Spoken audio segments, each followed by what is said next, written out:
गांव की चिठानी। शांति अपने दो बेटों अर्नव और आरुष के साथ शांति से जीवन बिता रही थी, लेकिन शांति के पति सोहन से उसकी कभी कभार थोड़ी अनबन हो जाती थी। एक दिन शांति रोज की तरह सुबह का खाना बना रही थी, तभी दरवाजे की घंटी बजी।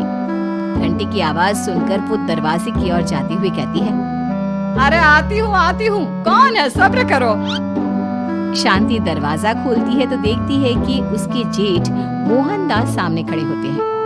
वो सक पकाकर अपना घूंघट करती है और पैर छूकर कहती है, आइए आइए जेठ जी। कैसी हो शांति? जी मैं तो बिल्कुल ठीक हूँ, सब आपकी मेहरबानी है भाई साहब। शांति और मोहनदास की बातें सुनकर शांति का पति सोहन और उसके दोनों बेटे बाहर आ जाते हैं। अरे भैया राम राम, कैसे हो आप? राम राम भाई। अरे शांति ऐसे खड़ी खड़ी क्या देख रही हो? चाय कॉफी कुछ लेकर आओ, भैया आए हैं। शांति तेजी से रसोई की ओर आगे बढ़ती हुई कहती है, अरे मेरी माँ, गेट खोलने के चक्कर में मेरे तो चावल ही जल गए।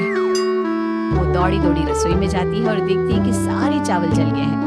वो दोबारा चावल बनाने में लग जाती है। इतने में सोहन आवाज लगाता है, अरे शांति, तुम्हारे चावल का रोना खत्म हो गया हो तो चाय ले आओ। जी लाती हूँ अभी। शांति जल्दी जल्दी चाय बनाती है और मोहनदास को चाय देती है। सब एक दूसरे की खैर खबर पूछते हुए चाय पीते हैं। चाय खत्म होती ही मोहनदास शांति की ओर देखते हुए मजाक में कहते हैं, शांति, अब तुम्हारी चाय में दम नहीं रहा, अब हमें चाय बनाने वाली बदलनी पड़ेगी। ये कैसे मुमकिन होगा जेठ जी? घर और बाहर का सारा काम मुझे ही करना पड़ता है और कभी कभी जल्दी जल्दी के चक्कर में काम बिगड़ जाते हैं, जैसे आज चावल जल गए।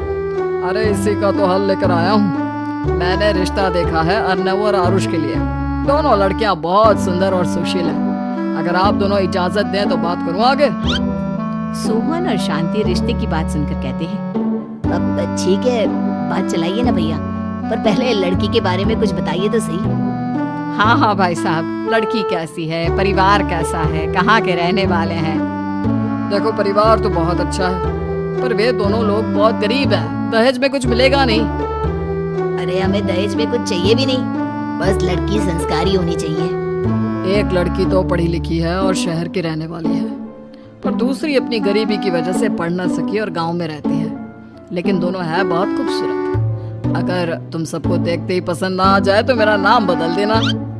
हाँ, पर तो हम आके मूंद कर भरोसा कर सकते हैं भैया। आप आगे बात चलाइए, हम शादी करने को तैयार हैं। कुछ ही दिन में अर्नव और आरुष की शादी हो जाती है। आरुष की शादी अनपढ़ लड़की मंजरी से हो जाती है, जो कि बहुत भोली भी होती है, और अर्नव की शादी पढ़ी लिखी लड़की तनुजा से हो जाती है, जो कि घमंडी और चालू होती है। एक दिन मंजरी घर के काम कर रही थी कि अचानक शांति उसे आवाज लगाती है, बड़ी बहू, ओ बड़ी बहू, मंजरी जल्दी यहाँ आओ। मंजरी जल्दी जल्दी शांति के पास जाती है। बेटा मेरे पैर दबा दे, बहुत दर्द हो रहा है। जी माँ जी, बस बर्तन धोकर आती हूँ। अरे बैठ यहाँ, मेरे पैर में बहुत तेज दर्द हो रहा है, बर्तन छोटी बहू धो लेगी। मंजरी शांति के पैर दबाने लगती है तो शांति तनुजा को आवाज लगाती है, छोटी बहू, ओ छोटी बहू। तनुजा थोड़ी देर से आराम से चलकर आती है। जी माँ जी, आपने बुलाया मुझे? आपको कोई काम था क्या? तू कुछ काम कर रही है या? शांति की बात काटते हुए तनुजा बोलती है, कुछ नहीं माँ, फोन पर अपने घर पर बात कर रही थी। अरे बाद में बात करियो अपने घर वालों से, पहले जाके बर्तन धो ले। तनुजा मुंह बनाते हुए अपनी जेठानी की ओर देखती है और मन ही मन कहती है, ये महारानी वहाँ बैठी है, ये नहीं कि बर्तन धो ले। मैंने इतनी पढ़ाई बर्तन धोने के लिए की थी क्या? तनुजा दांत पीसकर वहाँ से चली जाती है। अगले दिन सब दफ्तर चले जाते हैं, तभी डाकिया चिट्ठी लाता है। शांति चिट्ठी लेकर मंजरी से कहती है, बड़ी बहू, जरा छोटी बहू को बुलाना, एक चिट्ठी आई है। मेरी तो आंखें कमजोर है तो मुझसे पढ़ा नहीं जाएगा। मंजरी तनुजा के पास जाकर कहती है, तनुजा, तुम्हें माँ जी बुला रही हैं। मुझ पर हुक्म मत चलाओ, काम बताओ काम। अरे मैंने तुम पर कहाँ हुक्म चलाया, और हुक्म चला भी दूंगी तो क्या हुआ, तुम तो मेरी छोटी बहन की तरह हो ना। तुम जैसी अनपढ़, जाहिल और गांव की गवार मेरी बहन नहीं हो सकती। बेचारी मंजरी तनुजा की बात सुनकर अपना सा मुंह लेकर रह गई। कोई चिट्ठी आई है, माँ जी तुमसे पढ़वाना चाहती है, बस इसलिए बुला रही है। मुंह टेढ़ा करके तनुजा मंजरी का मजाक बनाती हुए कहती है, अनपढ़ कहीं की। तनुजा का ऐसा बर्ताव देखकर बड़ी बहू बहुत दुखी होती है। तनुजा को अपनी पढ़ाई का घमंड इतना हो गया कि अब वो घर के कोई काम नहीं करती और अपनी जेठानी का मजाक बनाती रहती। तनुजा का ये बर्ताव अब उसकी सास को भी नजर आने लगा था। एक दिन शांति ने अपनी बड़ी बहू से कहा, मंजरी, तनुजा हर समय तुम्हारा मजाक उड़ाती है, तुम्हें गुस्सा नहीं आता क्या? आता तो है माँ जी, लेकिन मैं क्या करूं? जब भी उसे कुछ बोलती हूँ वो और भी जली कटी बातें मुझे सुनाकर चली जाती है। मैं उसे अपनी छोटी बहन की तरह प्यार करती हूँ, लेकिन उसके दिल में मेरे लिए कोई इज्जत नहीं। बहू, तूने वो कहावत सुनी है, जुल्म करने वाले से ज्यादा जुल्म सहने वाला अपराधी होता है। मंजरी अपनी सास का इशारा समझ जाती है। वो अपनी देवरानी को सबक सिखाने की ठान लेती है और एक दिन शांति अपनी दोनों बहुओं के साथ बैठी थी तो शांति अपनी बड़ी बहू से पूछती है, अरे बहू, शाम होने को है, कुछ सोचा है क्या बनेगा खाने में? माँ जी, मेरे तो सर में बहुत दर्द है आज। मेरी प्यारी देवरानी ही कुछ अंग्रेजी खाना बनाकर खिलाएगी। सुना है पढ़े लिखे लोग अंग्रेजी खाना बहुत अच्छा बनाते हैं, क्यों तनुजा? इतना कहकर मंजरी अपनी सास की ओर देखकर मुस्कुराती। तनुजा अपनी तारीफ सुनकर बहुत खुश हो गई। इतने में शांति कहती है, ये तो सच बात है छोटी बहू, ये तो मैंने भी सुना है। हम भी पक गए हैं बड़ी बहू के हाथ का खाना खा खा कर। तनुजा, तुम्हारी माँ भी तो तुम्हारे खाने की बहुत तारीफ करती है, आज हमें भी खिला दो कुछ अच्छा सा बनाकर। शांति की बात सुनकर छोटी बहू और आसमान पर चढ़ गई, पर उसे ये कहाँ पता था कि उसकी सास और जेठानी उसे सबक सिखाना चाहती है। तनुजा अपनी तारीफ सुनकर खुश तो बहुत होती है पर सोचने लगती है, मुझे तो कैसा भी खाना बनाना नहीं आता, अब मैं क्या करूँगी? अगर मैंने इनको सच बता दिया तो मेरी सारी इज्जत मिट्टी में मिल जाएगी। अरे छोटी बहू, क्या सोच रही हो? खिलाओगी ना अपने हाथ का अंग्रेजी खाना? छोटी बहू हाँ में सर हिला देती है। अचानक से उसके दिमाग में एक आइडिया आता है, मैं इंटरनेट से देखकर कुछ बना लेती हूँ, मेरी वाहवाही पूरे घर में हो जाएगी। मुझे कौन सा रोज रोज बनाना है। माँ जी, आज आप सबको ऐसा खाना खिलाऊंगी, ऐसा खाना खिलाऊंगी कि। इतने में शांति छोटी बहू की टांग खींचते हुए कहती है, ये पता नहीं कैसा खाना खिलाओगी, ए ऊपर वाले हमारी रक्षा करना। इतना बोलकर शांति और मंजरी दोनों जोर जोर से हंसने लगते हैं। अब तनुजा रसोई घर में चली जाती है और खाने की तैयारी करने लगती है, पर उसे रसोई घर की चीजों के बारे में तो कुछ नहीं पता। जैसे तैसे सारी चीजें निकालती है और इंटरनेट पर देखकर खाना बनाती है। कुछ ही देर में सब लोग घर आ जाते हैं। अरे सुनते हो, आज का खाना हमारी छोटी बहू बना रही है। अरे वाह, आज तो फिर कुछ अंग्रेजी खाना खाने को मिलेगा। कुछ ही देर में खाना बन जाता है तो छोटी बहू सबका खाना लगा देती है।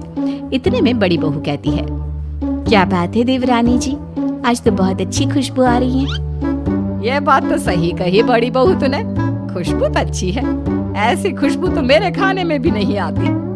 सब मिलकर छोटी बहू की बहुत तारीफ करते हैं और छोटी बहू 7वें आसमान पर बैठ जाती है। अब सभी खाना खाते हैं।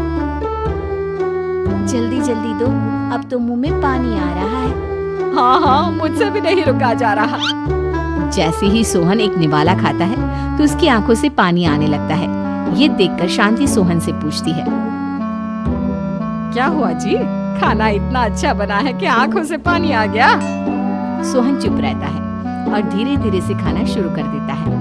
इतने में सोहन छोटी बहू से कहता है, बेटी तुम भी तो खाओ, तुम क्यों रुकी हो, खाना सच में बहुत अच्छा है। ये कहकर सोहन जोर से हंस देता है। फिर सब खाना खाने लगते हैं, लेकिन खाने में नमक और मिर्च तेज हो गई थी। तनुजा से कोई कुछ नहीं बोलता, बल्कि उसे भी खाने को कहते हैं। जैसे ही छोटी बहू खाना खाती है वो पानी पानी कहकर चिल्लाती है, पानी, इसमें तो पानी। ये खाना तो सच में इतना अच्छा बना है कि हमारे साथ साथ देवरानी जी भी इसके स्वाद को कभी नहीं भूल पाएंगी। सही कहा बहू। तनुजा को अपनी गलती का एहसास हुआ और उसने अपनी सास से कहा, माँ जी ये मेरी गलती नहीं है, इंटरनेट पर दिखाया था कि 4 चम्मच नमक और मिर्च डालने हैं। अब मंजरी को भी मौका मिल गया और उसने तनुजा पर तंज कसा। आज न जाने आंगन टेढ़ा, हर जगह अपनी पढ़ाई दिखाती हो, दूसरों का मजाक उड़ाती हो। अब पता चला ना, हर चीज में पढ़ाई काम नहीं आती। और तुम तो शहर में रही हो, तुम्हें तो मुझसे भी अच्छा खाना बनाना आना चाहिए ना। बेटा, अगर तूने ठीक से सब सीखा होता तो आज तुझे शर्मिंदा नहीं होना पड़ता। बात शहर या गांव की नहीं होती। मंजरी गांव से आई है, लेकिन उसे घर का काम करना और खाना बनाना सब अच्छी तरह से आता है। तुम शहर में रही हो, तुमने ये सब क्यों नहीं सीखा? छोटी बहू सर नीचा कर सबसे माफी मांगती है और बहुत शर्मिंदा होती है। दीदी मुझे माफ कर दो, मैंने आपको बहुत बुरा भला कहा, पर आपने मुझे हमेशा ही माफ किया। आज मुझे अपनी गलती का एहसास हो गया है। अब दोनों बहुएं मिलकर घर का काम करने लगी और एक दूसरे को अपने गुण बांटने लगी। मंजरी ने अपनी देवरानी को खाना बनाना और घर का काम करना सिखाया, वहीं तनुजा ने भी अपनी जेठानी को पढ़ना लिखना सिखाया। शांति और सोहन ऐसी बहुएं पाकर बहुत खुश थे। अगर आपको हमारी ये कहानी अच्छी लगी तो कमेंट करके जरूर बताएं, और आप ऐसी ही और कहानी सुनना चाहते हैं तो हमारे चैनल को सब्सक्राइब कर बेल बटन दबाएं, वीडियो को लाइक करें और शेयर करना न भूलें।